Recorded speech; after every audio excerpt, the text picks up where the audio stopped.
दोस्तों नमस्कार। हमारे YouTube चैनल में आप सभी का स्वागत है। आज मैं फिर से एक नई कहानी के साथ उपस्थित हूँ जिसका शीर्षक है आखिर इतनी देर से क्यों समझ आती है माँ।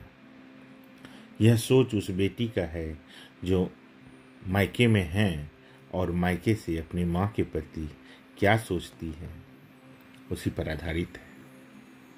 तो आइए सुनते हैं इस कहानी को। माँ थी तो मोहल्ले भर को मेरे आने का पता होता था।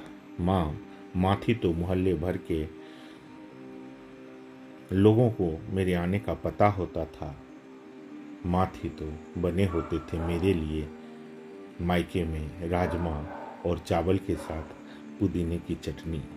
माँ थी तो बने होते थे मेरे मायके में राजमा और चावल के साथ पुदीने की चटनी। माँ थी तो बिल्कुल बुरा नहीं लगता था वहाँ बिस्तर पर लेटे रहना, सुस्ताना, टीवी देखना, चाय पीना कितना अच्छा लगता था वहाँ।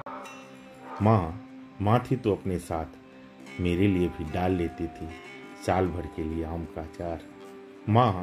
माँ थी तो अपने साथ साथ मेरे लिए भी डाल लेती थी साल भर के लिए आम का अचार। माँ थी तो ले लेती थी मैं माँ थी तो ले लेती थी मैं साल भर के लिए देसी चावल। जब छोटे छोटे बच्चों के साथ जाती थी वहाँ जब मैं छोटे छोटे बच्चों के साथ जाती थी वहाँ तो कहती थी भूल जाओ सब, आनंद करो, मस्ती करो, सब मैं संभाल लूँगी। जब मैं वहाँ जाती थी तो कहती थी माँ भूल जाओ सब, आनंद करो, मस्ती करो, सब मैं संभाल लूँगी। मेरे घर जब कभी आती थी माँ सब बनेरों पर पड़े होते थे धुले हुए चादर, खीस लिहाफ और सारे मोहल्ले को पता होता था माँ आई है और सारे मोहल्ले को पता होता था माँ आई है। मेरे निहायत बुरे वक्त में भी सीने में मेरा मुंह छुपा लेती और कहती थी मैं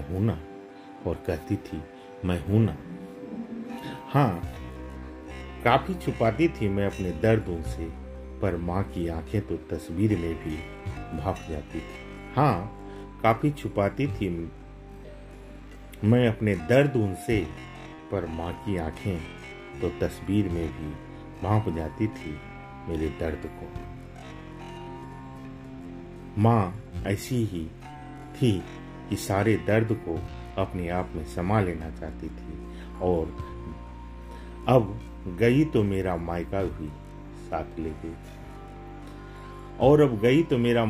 साथ ले गई। एक बार गई थी मैं वहाँ तो बाहर वाले कमरे में बैठकर घंटों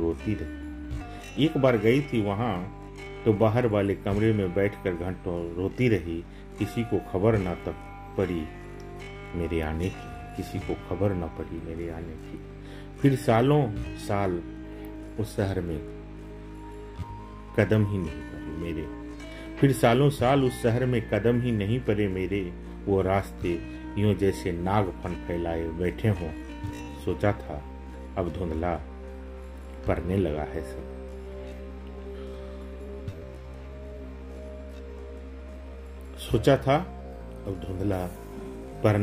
लगा है सब। अब आने लगी हूँ उस शहर, अब जाने लगी हूँ उस शहर को मैं, खरीदारी भी कर लेती हूँ वहाँ।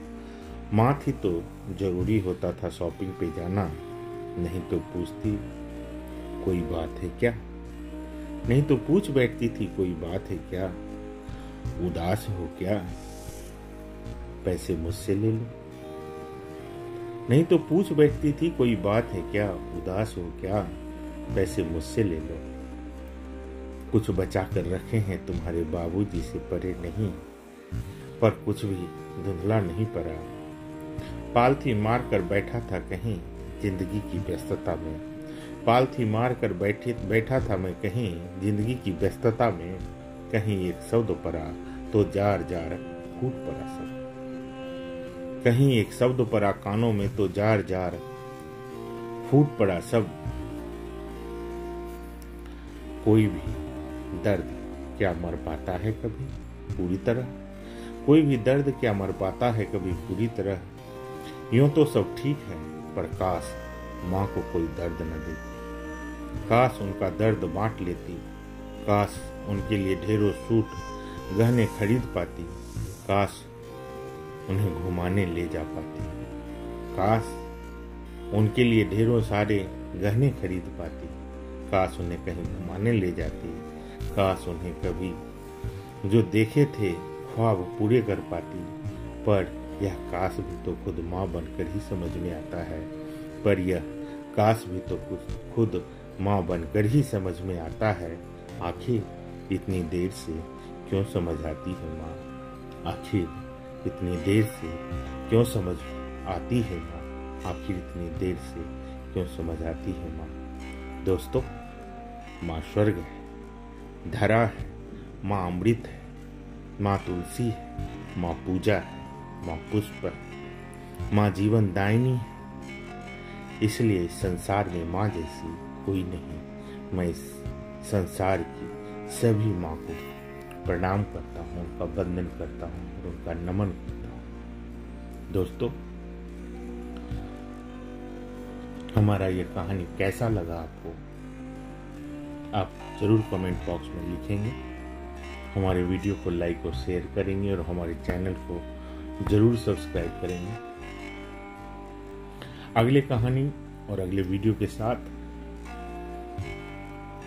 मैं फिर हाजिर होऊंगा। तब तक जय हिंद, नमस्कार, सत श्री अकाल दोस्तों। जय हिंद।